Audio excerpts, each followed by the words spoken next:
जनभावना times में आपका स्वागत है। आपके साथ मैं हूं अंकिता और मैं हूं गार्गी। आइए देखते हैं देश और दुनिया की टॉप 25 खबरें। पीएम नरेंद्र मोदी ने शनिवार को जालौन में बुंदेलखंड एक्सप्रेसवे का उद्घाटन किया।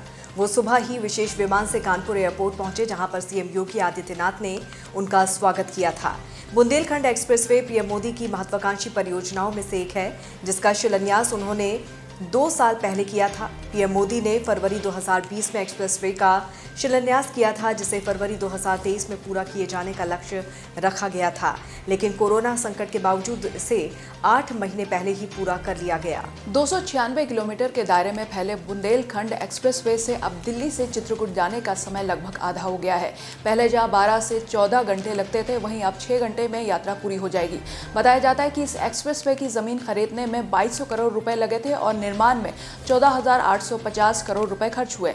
एक्सप्रेसवे की दूसरी खासियत यह है कि इस पर 15 से ज्यादा फ्लाईओवर, 10 से अधिक बड़े पुल, 250 से अधिक छोटे पुल, 6 टोल प्लाजा और 4 रेलवे पुल मौजूद हैं।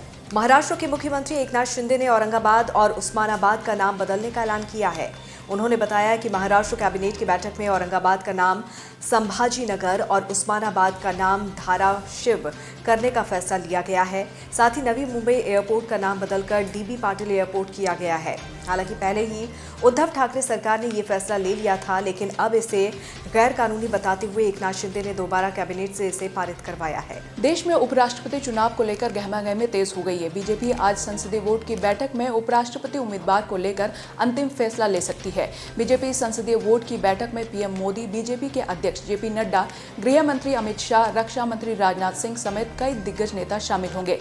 एनडीए की ओर से ये उपराष्ट्रपति पद के लिए कौन उम्मीदवार होगा, इसको लेकर कई नामों पर चर्चा हो रही है। पूर्व केंद्रीय मंत्री मुख्तार अब्बास नकवी, केरल के राज्यपाल आरिफ मोहम्मद खान, पंजाब के पूर्व मुख्यमंत्री कैप्टन अमरिंदर, बीजेपी नेता नजमा हेपतुल्ला के नाम की चर्चा हो रही है। दिल्ली और पंजाब में सत्ताधारी दल आम आदमी पार्टी ने राष्ट्रपति चुनाव में विपक्ष के उम्मीदवार यशवंत सिन्हा को समर्थन देने का फैसला किया है। मुख्यमंत्री अरविंद केजरीवाल के घर पर शनिवार को आम आदमी पार्टी के पॉलिटिकल अफेयर्स कमेटी की बैठक के बाद ये फैसला लिया गया।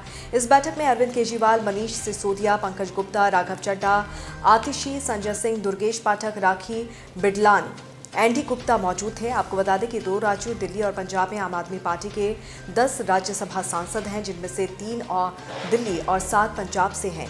साथ ही पार्टी के पंजाब में 92, दिल्ली में 62 और गोवा में 2 विधायक हैं।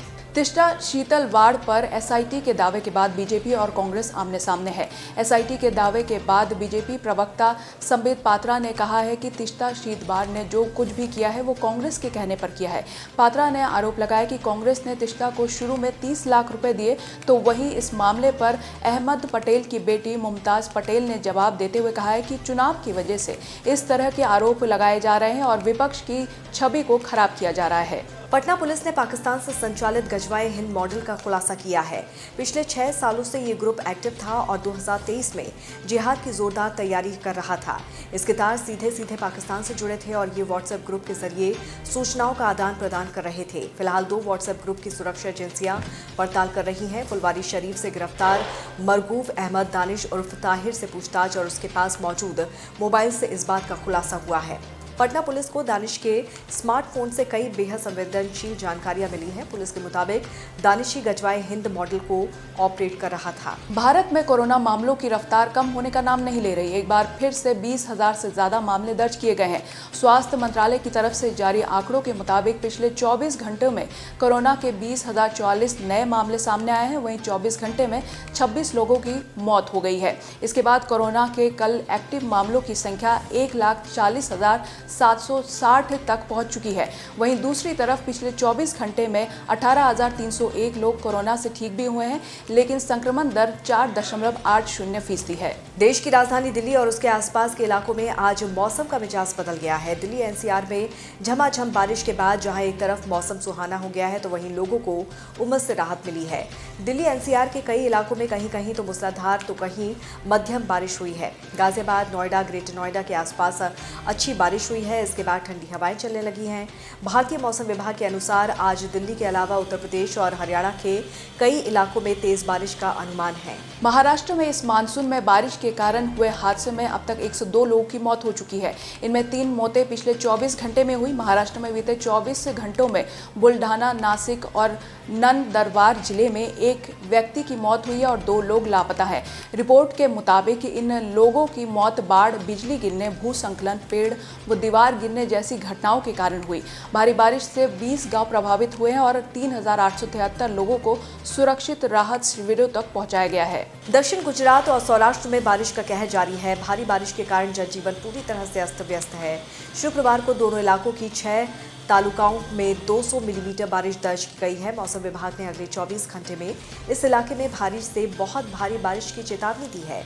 नवसारी में एक दिन में 811 लोगों को सुरक्षित स्थान पर पहुंचाया गया।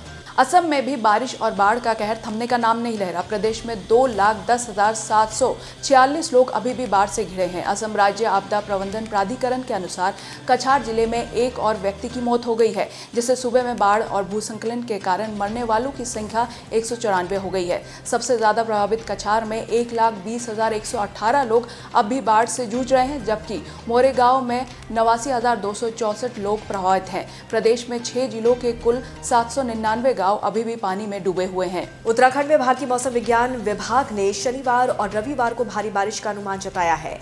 पर्वतीय क्षेत्रों में भी हल्की बारिश होगी। इसके अलावा 18, 19 और 20 जुलाई को भारी से बहुत भारी बारिश के आसार हैं, जिसे देखते हुए रेड अलर्ट जारी किया गया है। मौसम विभाग ने 18 जुलाई को नैनीताल, चंपावत, बागेश्वर और पिथौरागढ़ जिलों में कहीं कहीं भारी बारिश होने की चेतावनी दी है, तो वहीं 19 और 20 जुलाई को उत्तराखंड के 7 जिलों देहरादून, टिहरी, पौड़ी, नैनीताल, चंपावत, उधम सिंह नगर और हरिद्वार में भारी बारिश को लेकर रेड अलर्ट जारी किया है।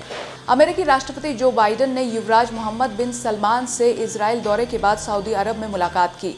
जद्दा के लाल सागर शहर में प्रिंस मोहम्मद के साथ मुलाकात के बाद शुक्रवार रात बाइडेन ने कहा है कि पत्रकार खशोगी के साथ जो हुआ वो आउटरेजियस था।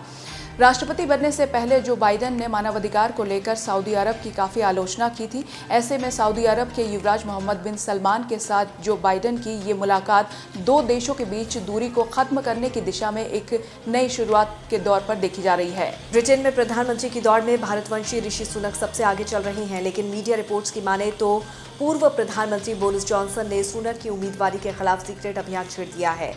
इस अभियान को बैग एनीवन बट ऋषि नाम दिया गया है। जॉनसन ने अपनी सहयोगियों से कथित तौर पर कहा है कि किसी का भी समर्थन कीजिए, लेकिन ऋषि सुनक का नहीं। जॉनसन पद गंवाने का कारण सुनक को ही मानते हैं।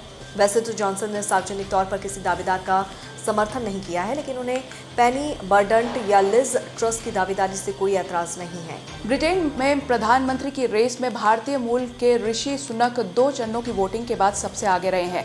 पार्टी के अंदर ही प्रधानमंत्री चुनने की प्रक्रिया चल रही है। इसके तहत नॉमिनेशन, एलिमिनेशन और फाइनल सिलेक्शन के राउंड होते हैं। इस समय एलिमिनेशन राउंड चल रहा है। इसी प्रक्रिया के तहत कंजर्वेटिव पार्टी के अंतिम 5 उम्मीदवारों ने पहले टीवी डिबेट में हिस्सा लिया, जिसमें उन्होंने ब्रिटेन में कर और उससे संबंधित योजनाओं पर अपने विचार शेयर किए। इसमें सुनक ने अपने प्रतिद्वंदियों द्वारा कर्ज और अधिक ऋण दिए जाने की होड़ की प्रतिज्ञा का विरोध किया। ऋषि सुनक ने जोर देकर कहा है कि वो देश के राजकोष को बढ़ाने के लिए कठिन निर्णय ले सकते हैं। टेस्ला की सीईओ और विश्व के सबसे अमीर शख्स एलन मस्क ने शुक्रवार को ट्विटर के अनुरोध के विरोध में एक याचिका दायर की है, जिसमें सोशल मीडिया फर्म के लिए अपने 44 बिलियन के सौदे को समाप्त करने के मामले से जुड़े केस की जल्द सुनवाई करने का अनुरोध किया गया है। मस्क के वकीलों ने डेलावेयर चांसरी कोर्ट में दायर याचिका में कहा है कि विलय के मामले को 2 महीने में सुनवाई करने के ट्विटर के अनुचित अनुरोध को खारिज कर दिया जाना चाहिए। राष्ट्रपति गोटबाया इस्तीफे के बाद श्रीलंका की संसद में राष्ट्रपति पद की घोषणा के लिए एक खास संक्षिप्त सत्र चला। संसद का ये सत्र केवल 13 मिनट था। राजपक्षे के इस्तीफे के बाद श्रीलंका की संसद ने राष्ट्रपति पद की घोषणा के लिए एक बैठक की है। 19 जुलाई को राष्ट्रपति उम्मीदवार का नामांकन किया जाएगा। बता दें कि देश में आर्थिक संकट से उपजे विद्रोह बाद गोटबाया बुधवार को देश से भाग गए थे। इस सत्र के दौरान राजपक्षे के इस्तीफा पत्र को पढ़ा गया। राजपक्षे ने कहा है कि उन्होंने अपनी पूरी क्षमता से अपनी मातृभूमि की सेवा की और भविष्य में भी करते रहेंगे। T20 वर्ल्ड कप का आगाज 16 अक्टूबर से होगा, जबकि फाइनल 13 नवंबर को मेलबर्न में खेला जाएगा। टूर्नामेंट में कुल 45 मुकाबले 7 अलग-अलग शहरों Adelaide, Brisbane, जिलोंग, Hobart, Melbourne, Perth और सिडनी में होंगे। 2014 की चैंपियन श्रीलंका 16 अक्टूबर को टूर्नामेंट का ओपनिंग मैच नामीबिया के खिलाफ खेलेगी। T20 वर्ल्ड कप के लिए सभी 16 टीमों का नाम फाइनल हो गया है। इस साल अक्टूबर में ऑस्ट्रेलिया में होने वाले T20 वर्ल्ड कप के लिए नीदरलैंड और जिम्बाब्वे ने क्वालिफाई कर लिया है। इसके साथ ही T20 वर्ल्ड कप में भाग लेने वाली 16 टीमों का फैसला हो गया है। भारत सहित 8 टीमें सीधे सुपर 12 में खेलेंगे, जबकि 8 टीमों के 4 टीमें पहले राउंड में बाद सुपर 12 में पहुंचेगी। आईसीसी ने शुक्रवार को T20 वर्ल्ड कप 2020 के कार्यक्रम की घोषणा कर दी है। इस कार्यक्रम के मुताबिक भारत अपना पहला मुकाबला पाकिस्तान के खिलाफ 23 अक्टूबर को मेलबर्न क्रिकेट ग्राउंड में खेलेगा।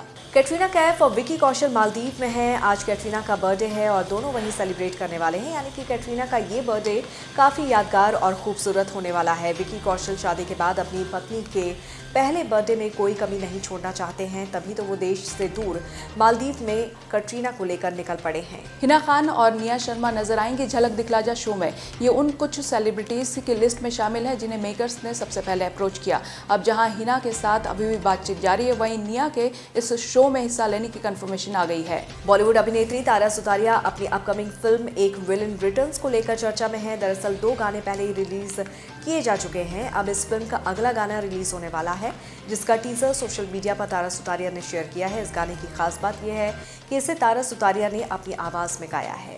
हाल ही में लंदन से मुंबई आई सोनम का मुंबई में बेबी शावर प्रोग्राम होना था, जिसके लिए अनिल कपूर ने पूरी तैयारी भी कर ली थी। लेकिन रिपोर्ट्स के मुताबिक कोविड की गंभीरता की चिंता पहले भी इन्हें थी और यही वजह है कि परिवार में होने वाले मां और उनके बच्चे के लिए किसी भी जोखिम से बचने के लिए आखिर समय में फंक्शन कैंसिल कर दिया गया। रणबीर कपूर ने खुलासा कर दिया है कि उनका भी सोशल मीडिया अकाउंट है, जिसका वो चुपचाप इस्तेमाल करते हैं। रणबीर ने ई टाइम्स से खास बातचीत में कहा है कि मैं सोशल मीडिया पर हूं, लेकिन ऑफिशियली नहीं, जिससे लोग मुझे फॉलो कर सके। मैं कुछ पोस्ट नहीं करता हूं और ना ही मेरे कोई फॉलोअर्स हैं। मेरा अकाउंट इसलिए है ताकि मैं कुछ स्पेसिफिक अकाउंट्स को फॉलो कर सकूँ। टॉप 25 खबरों में फिलहाल इतना ही। देश और दुनिया की बाकी खबरों के लिए आप हमारे वेबसाइट www.thejbt.com को लॉगिन कर सकते हैं। नमस्कार।